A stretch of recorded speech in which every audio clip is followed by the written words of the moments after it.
খেতে চলে আয়। আমি এখন খাবো না, তুমি খেয়ে নাও তারপরে খাবো। তুমি তো ঘর থেকে বেরোবে এক্ষুনি। এখন খাবি না? আমি একা একাই খাবো? ঠিক আছে, আর কি করা যাবে, আমি একাই খাবো। বন্ধুরা তোমরা সবাই ভালো আছো তো? ঠিকই, সবাই ভালো থাকবে। এখন পুজো সামনে চলে আসছে, সবার একটু আনন্দ ব্যাপারে চলে এসছে, তাই না? এই দেখো আজকে না আমার একটু পুজো আছে জানো তো, আমি একটু পুজোতে বেরোবো করে এই জন্য তাড়াতাড়ি করে খেয়ে নিচ্ছি। তাড়াতাড়িও রান্নাটা করেছি, আজকে তো নিরামিষ, তোমরা তো জানোই। আর আমার ছেলে তো গরম ভাত খেতেই পারে না, ওই জন্য আমি ভাতটাকে পুরো ঢেলেই নিয়েছি থালার মধ্যে।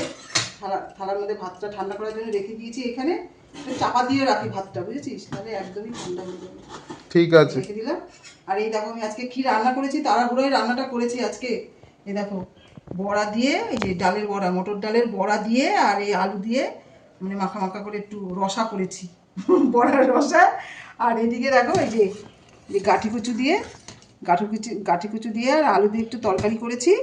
আর এই দেখো একদম পুচকে পুচকে করে এই যে ডালের বড়া করেছি, কালো জিরে দিয়ে ডালের বড়া করেছি পুচকো পুচকো করে।